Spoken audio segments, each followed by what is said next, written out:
Gente, eu não sou o melhor exemplo de pessoa pra falar sobre o au pair, porque eu sempre fui muito ansiosa e, enfim. Eu fiquei online pra fazer o intercâmbio de au pair em junho de 2021 e eu fiquei online junho, julho, agosto, setembro. A família entrou no meu perfil em outubro, então eu fiquei 5 meses online. Nesses 5 meses que eu fiquei online, uma pessoa entrou no meu perfil, além da família que eu fechei match. Eu mandei e-mail pra eles e eles não responderam. Então, a única família com quem eu conversei foi a família que eu fechei o match. Ela entrou em contato comigo em outubro, eu mandei um e-mail, logo ela já pediu meu WhatsApp, a gente começou a conversar. Ela me mandou fotos da casa, fotos da família, vídeos do chá e revelação, que ela tava grávida, e vídeo do quarto, enfim. Eu tava muito animada pra viver logo essa experiência do intercâmbio. Eu sentia que eu não aguentava mais ficar no Brasil, que eu não queria mais ficar no Brasil. Então eu tava muito ansiosa e tudo que ela me mandou, assim, era muito legal. Eles moravam em Deerfield Beach, na Flórida. A Flórida não era um lugar que eu queria morar, mas todo mundo falava pra gente não se prender a essa questão do lugar onde você iria morar, porque o intercâmbio seria muito mais do que isso. E isso foi uma das coisas que eu não queria, mas que eu acabei aceitando, porque o mais importante pra mim era ir para o intercâmbio. E eu trabalharia de sábado, isso era uma coisa que eu não queria também, mas o meu trabalho era basicamente dirigir a menina de 12 anos. Então eu achei que fosse tranquilo, porque eu levava ela pra ginástica nos sábados às 10 horas da manhã e pegava ela às 4 da tarde. Eu tinha o dia todo livre e eu sempre ia pra praia. Então isso na minha cabeça fez muito sentido no momento que eu conversei com a família, no momento que eu fechei o match, que foi em novembro, dia 2 de novembro, se eu não me engano.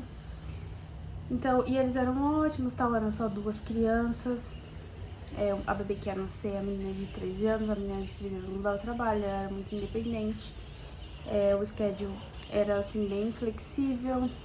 Eu só tinha que basicamente dirigir a menina e era no período da tarde pra noite. Então, assim, aparentemente era uma ótima família. Fechei o match com eles em novembro pra embarcar em janeiro. No dia 7 de janeiro ou 8 de janeiro, eu cheguei nos Estados Unidos. Cheguei na Flórida, em Miami, que eles foram me buscar no aeroporto.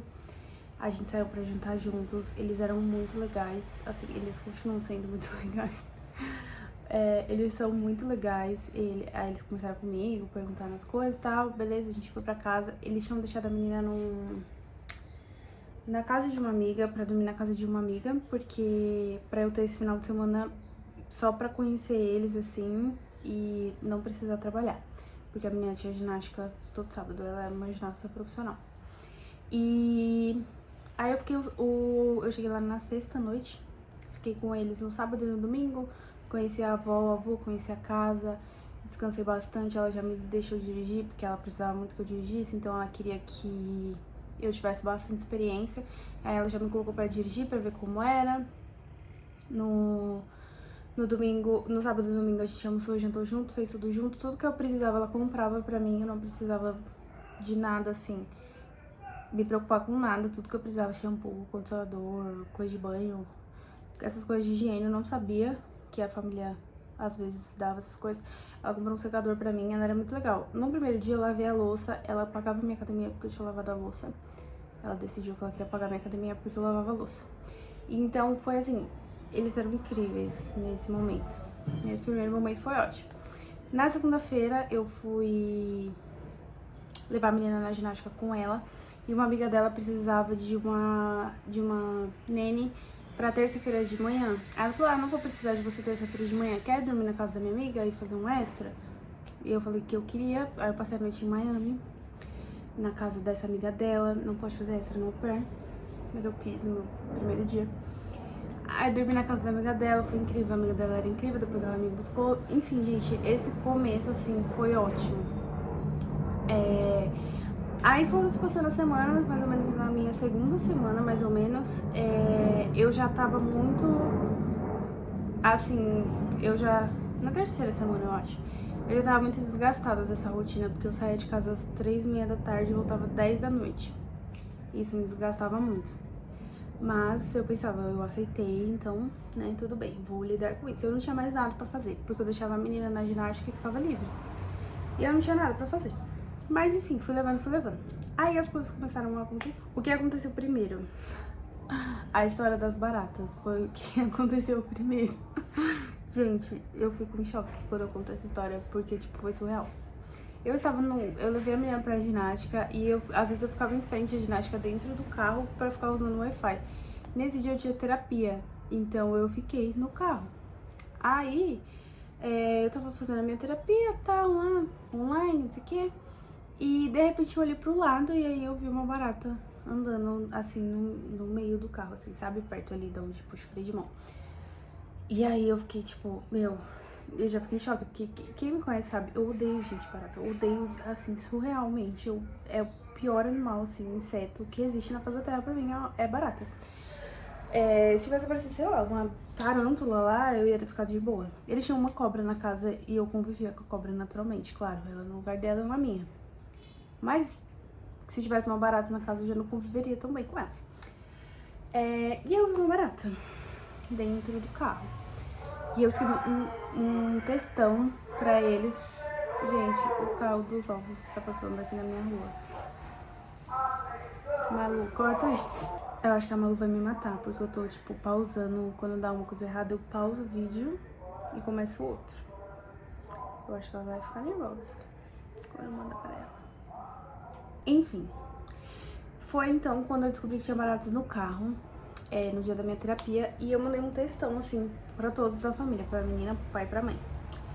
Falei que tinha barata no carro, que eu tinha fobia de barata, que eu precisava da ajuda deles, que eu ia limpar o carro todos os dias, mas que eu precisava da compreensão deles e principalmente da menina, pra que ela tomasse mais cuidado e que ela não mantesse lixo dentro do carro. Por que eu digo isso? Eu levava a menina pra escola às 8h45 da manhã. Buscava ela às 3h30, a gente ia direto pra ginástica. E aí eu deixava ela na ginástica e a gente voltava pra casa às 10. Quando eu levava ela pra ginástica às 3 e pouco, ela ia comendo. Eu levava uma lancheira de casa com ela com comida, pra ela com comida. E ela ia comendo no carro. E ela comia igual uma galinha, assim, derrubava tudo.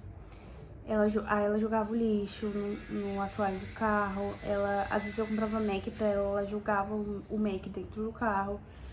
E o lanche da manhã, geralmente colocava um Danone, colocava fruta.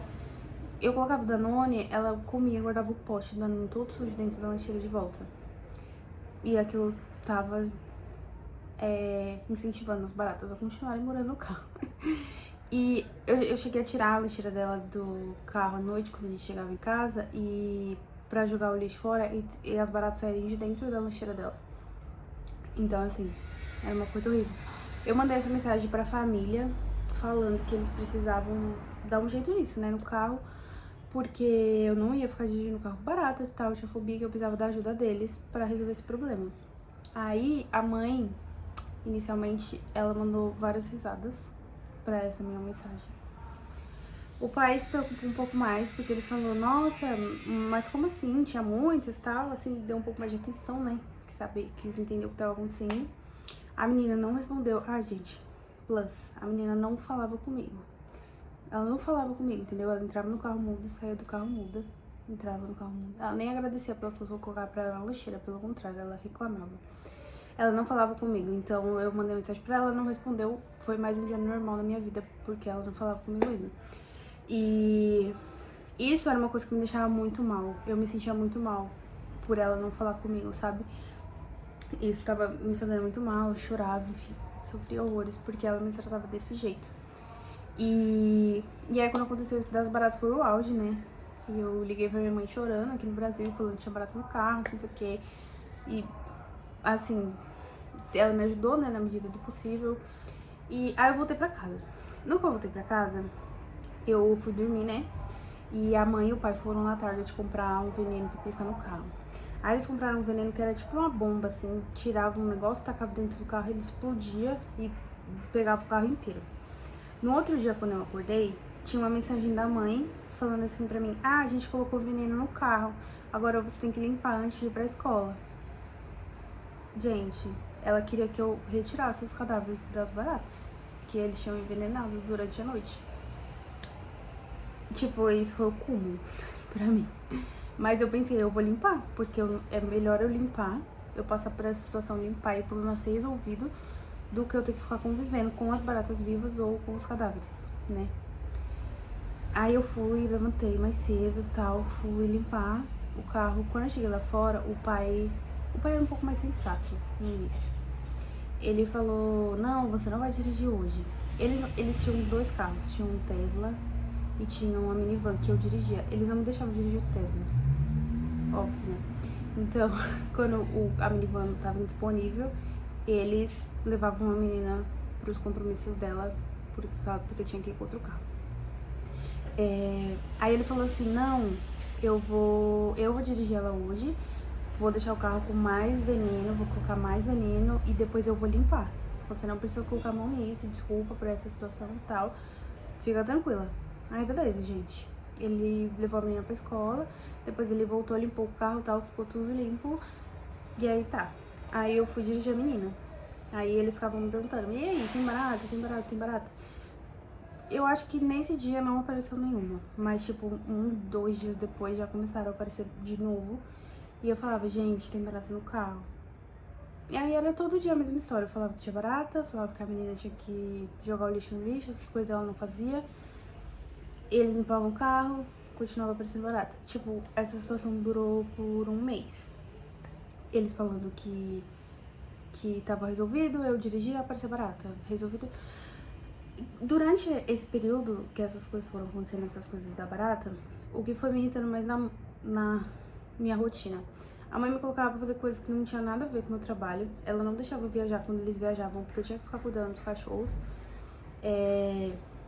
Ela me fez limpar a geladeira uma vez, porque ela queria congelar o leite que ela ia bombear pra criança lá, que ia nascer. Ela queria que eu desse banho nos cachorros. Queria que eu desse banho nos cachorros. E tudo isso foi me desgastando. E outra coisa que também me fazia muito mal, gente, era que eles não tinham o hábito de comer em casa. A mãe e o pai, principalmente, comiam muito fora. E eu não sei cozinhar. E ela não fazia nada de comida. Fazia só de vez em quando. E eu não sabia cozinhar. Então o que aconteceu? Eu ficava com fome. Ficava com fome, passando fome. E aí eu chegava em casa 10 horas da noite, tipo, nem dava tempo de eu fazer alguma coisa. E na maioria dos dias não tinha nada pra comer. E aí eu pedia pra eles comprarem algumas coisas. E eles, tipo, ah, tá, vou comprar. E aí comprava, tipo, falava, ah, acabou Danone e tal, tem que comprar Danone, que era que eu tomava no café da manhã, por exemplo. Aí eles compravam, ah, tá bom. Comprava, tipo, 4 Danone. A menina levava um pra escola, eu comia um. Levava outro pra escola, no outro dia acabou. Entendeu? Então, assim, as coisas, eles compravam em poucas quantidades e acabava rápido. E eles demoravam pra repor essas coisas. Aí as pessoas falavam pra mim, ah, Stephanie, por que você não ia no mercado? Gente, a mãe trabalhava em casa e o pai trabalhava em casa. Ou seja, eles tinham um dia inteiro pra ir no mercado, todos os dias. Eu achava muito desaforo. Além de tudo que eu tinha que fazer já, coisas do meu trabalho e fora do meu trabalho, eu ainda tinha que ir no mercado. Então eu não ia no mercado, eu não me ofereci, porque ia virar uma responsabilidade minha e eu não queria ter essa responsabilidade. Apesar de ser uma coisa simples, eu não queria ter essa responsabilidade. E aí começaram a acontecer essas coisas. Então, aí começaram deles fazer tipo hambúrguer e não me chamar, eu tá no quarto e eles ficarem comendo sozinhos e me ignorarem. Aí saía pra jantar e tipo, e ela ficava, ai, se vira aí, tá? Só que, tipo, não tinha nada pra fazer. Porque eles não compravam as coisas também, entendeu? Tipo, só tinha arroz. Eu comia arroz com ovo mexido, muitos dias. E andava com as baratas ainda. Quando chegava no fim de semana, gente, aí era negação total. Tipo, não tinha realmente uma alimentação. Porque aí eles saíam, tal, em família, não tinha alimento. E eu não podia, eu não queria pegar o carro pra ir comprar alguma coisa pra eu comer ou pra sair pra comer, porque o carro tinha barato, eu já dirigi o carro com barato a semana inteira. No meu tempo off eu não queria saber de dirigir, eu saía quando eu ia com a Malu. Eu saí uma vez com o carro e a barata subiu na perna da Bárbara, ou seja, né? Sim, gente, a barata subiu na perna dela. Aí, então, no final de semana eu me lascava mais ainda, porque eu não tinha nada pra comer. Geralmente eu comprava um Mac num dia, e um dia eu comia uma batata, no outro dia eu comia o lanche. E era isso.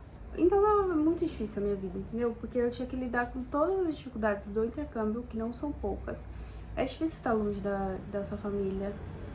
É difícil você ter que morar com pessoas estranhas que tenham o jeito delas, assim, você se sente um intruso na casa da pessoa o tempo inteiro. Por mais acolhedora que a família seja, porque isso eles realmente eles eram bem receptivos, bem comunicativos, assim, comigo. Mas você se sente um intruso, você se sente como se você estivesse devendo favor pra família o tempo todo, porque parece que eles, por mais legais que eles sejam, passa um ar, tipo assim, nossa, tô te dando a oportunidade da sua vida, então aproveita.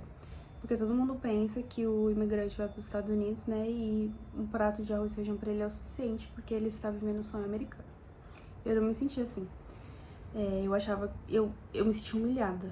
O tempo todo eu me sentia humilhada, eu pensava que eu não precisava estar passando por aquelas coisas, sabe? Assim, eles me fazerem eu dirigir o carro com baratas, pra mim era tipo assim, como se eu não merecesse o mínimo do saneamento básico, entendeu? O mínimo da higiene. Então era muito difícil. Eu não podia mais ficar no carro, não podia porque tinha barata, eu não me sentia confortável na casa, porque eles faziam essas coisas de comerem entre eles e me deixar de lado. Começou a ficar uma situação muito pesada pra mim. Porque tudo era muito difícil. E eu só chorava. E comprei minha viagem pra Nova York, que era o meu sonho, né, da minha vida. Aí, uma semana antes de ir pra Nova York, eu tive que chegar na mãe e falar que eu não queria continuar no intercâmbio. Porque eu não aguentava mais, assim, não falar com ela e ficar aturando essa situação. Aí eu cheguei nela e falei que eu não queria mais continuar no intercâmbio. E ela acabou, tipo, ela nem ligou, ela falou, você quer voltar pra casa? Tá bom. Então tá. Eu vou falar com a sua LCC e tudo bem, a gente vai procurar outra pessoa. Você pode ficar até a bebê nascer? Eu falei, posso. Faltava acho que umas 3 semanas pra bebê nascer.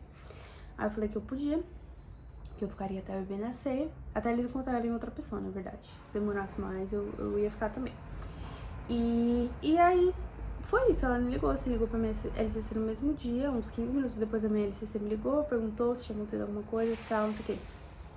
Uma coisa que tava acontecendo também é que a mãe mudava o meu schedule de um dia pro outro. Tipo, à noite ela mandava mensagem, amanhã tem que ir pra ginástica 8 da manhã e ficar até 10 da noite. Aí você tem que ficar lá. Vai treinar no domingo. Você tem que levar ela. Amanhã você tem que fazer isso. Amanhã você tem que fazer aquilo. Tipo, ela mudava o meu schedule de um dia pro outro, assim, sabe? E era muito ruim isso também. Então, foi me tirando o saco. Aí eu falei com ela e eu não queria pedir remédio, por quê? Porque eu tava muito mal, tava muito chateada, tava sentindo muita falta da minha rotina aqui no Brasil, que eu trabalho home office. E eu também tenho carro, eu também faço o que eu quero, então, tipo, lá pra mim não tinha diferença nenhuma. Eu tinha carro, fazia o que eu queria, eu tinha carro com barata, fazia o que eu queria, meu trabalho tava sendo muito difícil, eu tava me sentindo muito humilhada, muito péssima. Então eu não tinha a perspectiva de pedir rematch e ter uma vida melhor como au pair. Eu achava que isso não existia. Me arrependi? Me arrependi, porque eu acho que o intercâmbio é muito difícil, mas acho que é possível você conseguir, se você encontrar uma família boa, conseguir lidar com todas as dificuldades que esse intercâmbio exige da pessoa. Mas eu tava sem perspectiva nenhuma, então eu não queria o remédio, não queria nada, só queria voltar pra minha casa. Não aguentava mais aquela situação. Então, eu falei pra ela que eu queria vir pra casa, e ela falou tudo bem, ligou pra minha LCC e foi isso. Aí, gente, eu continuei trabalhando lá, né, pra eles, fui pra Nova York e tal, voltei de Nova York, a bebê nasceu, a bebê veio pra casa. Na primeira semana da bebê em casa, foi bem difícil, porque a menina não aceitava muito bem, né, a segunda gravidez da mãe. Então foi um período difícil, assim, mas que a gente tava se adaptando. A bebê acho que nasceu numa terça ou quarta-feira, não sei. Quando foi no sábado, eu fui levar a menina na ginástica, como sempre. E nesse dia eu fiquei no carro. E eles tinham passado um veneno, tipo, top master. Falou, não vai mais aparecer barata. Agora já era, sério, acabou. O carro tava um brinco. Eu falei, meu, beleza, então eu vou ficar no carro porque eu tô meio cansada e tal, quero ficar de boa no carro. E aí eu fiquei no carro, gente. E aí, nesse dia, apareceu uma barata no volante. Aí, nesse dia, acabou pra mim. Acabou total. Eu falei pra eles, olha, eu não vou mais dirigir esse carro. A Malu, inclusive, me ajudou a escrever um texto pra eles, porque eu tenho inglês intermediário, mas eu não queria, tipo, ter nenhum mal entendido. Então eu pedi pra Malu me ajudar pra que eu fosse bem clara no que eu queria falar pra eles. Eu falei que eu não ia mais dirigir aquele carro, que eles poderiam alugar um outro carro pra eu dirigir, ou, sei lá, deixa eu dirigir o Tesla. Ia ser mó da hora, Velozes e Furiosos. Falei que eles tinham que ter uma outra alternativa pra mim, porque eu não iria mais dirigir aquele carro, que pra mim tava sendo muito difícil, que todas as vezes eles falavam, olha, pode usar, tá limpo. Aí eu entrava no carro, começava a aparecer barata, que eu já tava muito cansada dessa situação, que eu já tava exausta, a barata apareceu no meu volante, essa situação era muito perigosa pra mim, pra menina, porque eu dirigia mais de 50 quilômetros pra ir pra ginástica e mais de 50 pra voltar, à noite, às vezes, de semana. Então, era muito perigoso, tanto pra mim quanto pra menina, ficar nessa situação. A menina continuava comendo dentro do carro, que nem um jegue. Eu falei, gente, não dá mais essa situação pra mim. Aí a mãe falou assim, mas a gente não tem outro carro. E eu fiquei, sinto muito, né? Ruim pra vocês. E fui pra casa, isso foi no sábado. Aí eu fui pra casa, e nesse dia eu nem saí, eu fiquei em casa. Fiquei lá e tal, e aí eu liguei pra minha mãe falou, você não pode me dirigir esse carro, porque essa situação tá ficando muito perigosa. E eu realmente não queria mais, gente. Toda vez que eu chegava a hora de trabalhar, eu ficava em pânico, porque eu já pensava, eu vou ter que ficar matando barata. Eu andava com a garrafa de veneno embaixo do braço, aquele de espirrar, pra ficar matando as baratas, gente, sério. Fala sério, olha pra minha cara, né, de quem vai ficar passando por isso. Eu chegava na academia e ficava matando barata, tipo, era uma situação assim, sabe, constrangedora, humilhante.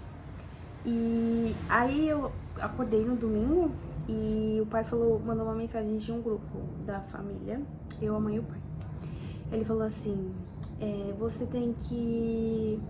pode dirigir, porque eu já limpei, passei um veneno agora tá limpo. Aí eu falei, olha, me desculpa, mas eu não vou dirigir, porque toda vez você fala que o carro tá limpo, e aí quando eu entro no carro aparece outra barata, e aí eu começo a ter crise de pânico e ficar mal, porque, gente, é horrível. Era muito ruim, e eu tenho fobia, né? Então, assim, era um pânico pra mim entrar dentro daquele carro. E aí eu falei, toda vez você fala a mesma coisa e nunca tá limpo, sempre continua aparecendo barata. Se vocês quiserem, eu posso dirigir outro carro, se vocês alugarem um carro, ou outro carro de vocês, mas nesse carro eu não entro mais. Aí o pai falou assim pra mim, se você não for dirigir... aí a mãe falou assim, e quem vai levar ela pra ginástica? Isso é no domingo, já tava o cúmulo que eu ia ter que trabalhar no domingo, né? Ela não me dava um dia e meio de folga também, acabei de lembrar isso. Eu só tinha o domingo de folga, eu não tinha um dia e meio de folga. E depois eu parei de ter o domingo também. Aí a mãe falou, quem vai levar ela pra ginástica? E nisso o pai pegou e falou assim, se você não vai mais dirigir, a gente não precisa mais de você. Então você teria que ir embora hoje. E eu meio que já esperava, entendeu? Essa reação deles, assim, eu já imaginava que eles falariam uma coisa assim, que eu só falei, tudo bem, eu vou arrumar minhas coisas e vou sair. Aí eu comecei a arrumar minhas coisas e ligar pra Malu, e a Malu não tava atendendo, porque ela tava louca do rolê que ela tinha do sábado, né? E aí eu comecei a ligar pra uma outra amiga minha, a Júlia, e fiquei ligando enquanto eu arrumava as minhas coisas. E aí a Júlia atendeu, pedi pra ela ir me buscar, expliquei o que tinha acontecido e pedi pra ela ir me buscar. E nisso a menina, a de 12 anos que eu cuidava, ela bateu na porta e entrou no meu quarto, porque ela tinha coisas dela no meu quarto. E ela queria pegar alguma coisa. E ela viu, assim, tipo, a cena, eu arrumando as malas, e ela só olhou assim, não falou nada. Eu também não falei nada. Me arrependi de não ter explicado pra ela o que tava acontecendo, porque nessa parte da história a gente já era um pouco amigas, porque a gente assistia Gossip Girl juntas. Então a gente começou a se aproximar, né, criar um laço afetivo assim. E arrumei as minhas coisas, a Júlia chegou, do jeito que eu peguei as minhas coisas, eu saí da casa, a mãe tava passando por mim quando eu saí do quarto. Eu não falei com ela, não olhei pra ela, eu desci a escada e fui embora. coloquei minhas coisas dentro do carro da Júlia e fui embora. Aí eu entrei em contato com a minha LCC, expliquei o que tinha acontecido. Ela também entrou em contato com a LCC, falou pra LCC que eu não queria trabalhar, que tinha uma barata no carro e eu tava fazendo tudo isso. Que, enfim, falou super mal de mim.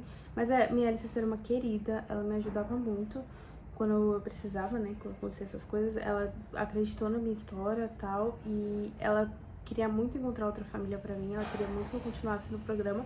Só que naquele momento eu não tinha nenhuma estrutura psicológica pra continuar. E a Júlia me pegou e me levou no Mac. E aí ela precisava trabalhar também, porque a Júlia, ela ia trabalhar naquele dia. E aí ela teve que ir embora, ela me deixou lá no Mac com as minhas coisas. E eu fiquei lá, tipo, pensando, não, o que eu vou fazer agora? Eu já ia vir embora, né, porque eu já tinha avisado a família e tal. Só que a minha passagem era pra, tipo, 500 dias pra frente lá. Faltava, acho que 2 ou 3 semanas pra eu conseguir, pra chegar o dia de eu ir embora. Aí eu fiquei no Mac pensando o que eu vou fazer da minha vida. Até que a gente conseguiu adiantar a passagem pra eu ir embora no domingo mesmo. Aí eu fui do Mac andando até a Target. Quem mora nos Estados Unidos vai pensar, foi uma grande caminhada, porque lá nada é perto. Eu fui andando até a Target fazendo o teste do Covid. Aí fiz, só que o teste não saiu o resultado, tava com problema no sistema. Não saiu o resultado. Aí eu não conseguiria embarcar sem o resultado do teste. Aí o cara tirou uma foto do teste negativo e falou, vai com isso que vai dar certo. Aí a Malu me levou no aeroporto, eu fui lá, perguntei no guichê da empresa aérea se eu poderia ir embora com aquele teste do Covid. Eles falaram que não, que eu teria que fazer outro. A Malu ficou rodando comigo, procurando lugar pra fazer teste e não achava. Aí a Malu falou pra gente tentar mudar a passagem pra segunda e eu passar a noite na casa dela. Aí eu chorei, porque eu não queria mais ficar naquele país. E a Malu me levou pra casa dela. Aí eu fiquei lá com eles uma noite, né? E a segunda-feira. Aí quando foi na segunda-feira eu embarquei. Na terça-feira de carnaval, dia 2 de março, se eu não me engano, eu cheguei no Brasil. E foi isso. Foi essa, assim, o meu rolê. Se eu tivesse a estrutura psicológica que eu estou nesse momento, não que eu esteja boa da cabeça, porque eu não sou boa da cabeça, mas se eu tivesse melhor, assim, se eu tivesse ficado tão desgastada emocionalmente, eu teria pedido rematch, teria tentado com uma outra família, teria tentado morar num lugar mais perto de Nova York, que era um lugar que eu queria muito conhecer. Eu não gostava muito da Flórida, eu não me sentia bem lá, porque é um lugar muito abrasileirado, assim, então eu me sentia como se eu tivesse morando num lugar muito parecido com o que eu moro aqui. Não, gente, não muito parecido, né, também. Mas eu me sentia com os mesmos benefícios que eu tinha no Brasil, eu tinha lá. Mas lá era muito mais difícil, lá eu me ferrava muito mais. Então, eu não via benefícios, entendeu? Foi um período bem difícil, eu fiquei 2 meses lá e foram 2 meses bem difíceis. Por conta disso, eu não sentia muita falta da minha família e dos meus amigos aqui, porque tava todo mundo bem, eu falava com eles. Mas as situações que foram acontecendo lá pesaram muito em cima de mim pra eu tomar essa decisão. E eu só queria sair daquela situação, entendeu? Eu tinha muito medo de mudar de família e a outra família ser pior ainda. Ia acontecer coisas mais horríveis do que já tinham acontecido. Então eu fiquei muito assustada, fiquei com muito medo. Então eu não quis pedir rematch. Hoje, se eu pudesse voltar atrás, eu teria pedido rematch, teria tentado com uma outra família, porque talvez teria dado certo, né? Ou talvez não, também não sei. Mas eu teria tentado. Eu não iria de novo como au pair para os Estados Unidos, porque assim, eu não critico quem quer fazer esse programa de intercâmbio, eu não... Enfim, eu apoio quem quiser, mas, gente, não é fácil. É um programa muito difícil. Você tem que ter muita inteligência emocional, você tem que ter muita paciência. Enfim, você tem que ser muito centrado e estar muito ciente do que você quer pra você conseguir ultrapassar essas batalhas do dia a dia, entendeu? Porque é bem pesado, é bem difícil. Então eu não seria au pair de novo, por isso. Morar com a família é muito... Eu não acreditava quando eu assisti os vídeos das meninas falando. Mas morar com a família é muito desgastante. Eles agem como se... Não é todas as famílias, né, gente? Claro. Conheço umas 3 famílias que são boas. Mas a maioria deles, eles agem como se você... Porque você mora lá, é como se você estivesse devendo favores pra eles o tempo todo. Eles pedem favor na hora off, tipo, a minha russa pedia pra eu ajudar a fazer coisas no meu tempo off. Só porque eu tava ali, entendeu? Então, tipo assim, aí você quer ficar trancado dentro do quarto pra eles não verem a sua cara e não te pedirem nada. E aí, sabe, vai virando uma bola de neve. Então, assim, não é fácil. Você tem que estar muito ciente do que você quer, sabe? Muito centralizada, assim, muito focada. Mas é uma oportunidade muito boa pra quem quer viver nos Estados Unidos. É uma vida melhor. O salário não é muito, mas dá pra você aproveitar, dá pra você viver experiências incríveis, como por exemplo, pra mim foi ir pra Nova York. Eu não comprei muita coisa, mas o que eu vivi em Nova York, os lugares que eu visitei em Nova York, eram, tipo assim, o que eu mais queria na minha vida, entendeu? Então, pra mim, valeu a pena cada centavo que eu gastei lá e cada coisa que eu passei pra eu ir pra Nova York, entendeu? Então, assim, essas coisas é que dão sentido pro intercâmbio e que motiva, sabe? Eu não cheguei a estudar lá também porque eu sabia que eu não ia continuar com aquela família. Quando começaram a acontecer essas situações da barata e dela me colocar pra trabalhar muito mais do que eu deveria, eu tava em dúvida ainda se eu pediria rematch ou se eu viria embora. Então eu não quis me inscrever em nenhum curso porque eles teriam que pagar e eu não chegaria até o final do curso, porque em algum momento eu pediria rematch ou eu viria embora. Eu fiquei com dó deles e não quis. Mas se fosse hoje, eu teria feito eles pagarem e eu tinha feito enquanto eu tava lá, mesmo que eu não fosse terminar. Então assim, gente, não tenha dó de host family, porque eu me comprometi a ficar lá até a bebê nascer, até eles encontrarem outra pessoa pra ajudá-los. E no momento que eu precisava de ajuda, eles fizeram o quê? Me colocaram pra fora. Então assim, não tenham dó deles, porque eles não vão ter dó de vocês. Mas é uma porta de entrada para os Estados Unidos, assim, muito boa, né? Querendo ou não, é um pouco mais fácil o processo do visto e tudo mais. Mas, gente, é difícil. Assim, eu não faria de novo. E eu desejo boa sorte para quem quer fazer. E que vocês façam um acompanhamento psicológico e que vocês acreditem nos seus objetivos e no que vocês querem fazer para que isso dê certo. Ninguém tem o sonho de ser au pair. As pessoas têm o sonho de viver nos Estados Unidos, de fazer um intercâmbio, de aprender inglês, enfim, diversos sonhos. Mas ser au pair tá bem longe da realidade de ser um sonho. É bem difícil, mas é possível. Muitas meninas fazem, muitas meninas terminam, muitas meninas continuam lá. Ou seja, todo mundo é capaz e todo mundo pode passar por essa experiência. Não foi uma experiência boa pra mim, mas pode ser que seja uma experiência boa pra você. Então, continue investindo nisso. E uma coisa muito importante é conversar muito com a família antes de fechar o match. Isso é uma coisa assim que as meninas falam muito e fica meio tipo, ai, nossa, até parece, né, que não sei o quê. Mas é real, gente. Conversem muito com a família e foquem muito nos benefícios que vocês querem, porque vai ser difícil. Então, se você não tiver o mínimo pra sobreviver, que é final de semana off, principalmente, vai ser mais difícil ainda, entendeu? Então, conversem muito com a família. Eu não recomendo a Cultural Care, que foi a agência que eu fui, porque eles não fizeram nada com a família. Tipo, eles estão com outro au pair lá, eu acho, né? Não sei quem é, enfim, só fiquei xeretando. Mas eles têm outro au pair. E eu acho isso muito errado, porque independente do que tenha acontecido com a gente, eles colocaram uma pessoa, um imigrante pra fora da casa deles. Eles sabiam que não tinham pra onde ir. Eles sabiam que, tipo, que ia ser difícil. Eles não sabiam se eu tinha dinheiro pra ir pra algum lugar ou não. Eles não sabiam que a agência ia me dar suporte. Então, assim, eles me colocaram na rua pra me ferrar mesmo, entendeu? Eles não estavam nem aí. Eu não tinha carro, não tinha pra onde ir.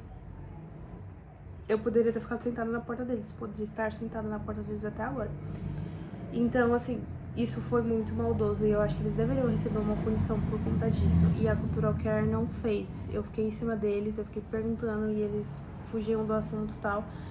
Então, eu não recomendo por isso. Eu já ouvi dizer que as outras agências menores, elas valorizam mais a família e as au pairs. Por exemplo, uma família que faz uma coisa muito absurda, eles expulsam a família do programa. Eles encerram um contrato com aquela família. Então, eu acho que pode ser que o nível de famílias das outras agências sejam melhores. A Cultural Care não. A Cultural Care aceita qualquer um. É uma das maiores agências. mas eles aceitam qualquer um. Boatos. E nota-se que aceitam qualquer um, né? Porque minha família, pelo amor de Deus. E então é isso, gente. Essa foi a minha história no intercâmbio. Espero que vocês tenham não gostado, né, desse vídeo, porque foi uma história bem complicada e bem difícil pra mim. Mas espero que vocês tenham gostado do conteúdo desse vídeo. Quero deixar um beijo enorme para a minha querida amiga Malu, que é maravilhosa, tem sido maravilhosa. E eu espero poder voltar para a Flórida ou para outro lugar quando ela for, se ela for trocar de família no segundo ano. Eu espero encontrar a Malu de novo e espero ir para os Estados Unidos, que a gente viva mais momentos juntos, como a gente já tinha vivido no tempo que eu tava lá. Sou muito grata pelo intercâmbio, pelas pessoas que eu conheci, porque eu conheci pessoas maravilhosas. E sou muito grata. Eu queria agradecer a Lara também, que me ajudou muito quando eu vim embora. Ela me acolheu também, me deu a mão, me ajudou. A Júlia e a Malu. Muito obrigada a vocês. Não sei se a Júlia e a Lara vão assistir esse vídeo, espero que sim. Mas eu quero agradecer muito as pessoas que me ajudaram, que estiveram comigo nesses momentos, porque era uma fortaleza que eu tinha lá. E é muito difícil estar longe de todo mundo que você conhece. E é muito difícil criar laços verdadeiros e fortes durante o intercâmbio. Então eu valorizo muito as amizades que eu fiz e agradeço muito por tê-las conhecido. Muito obrigada e beijinhos!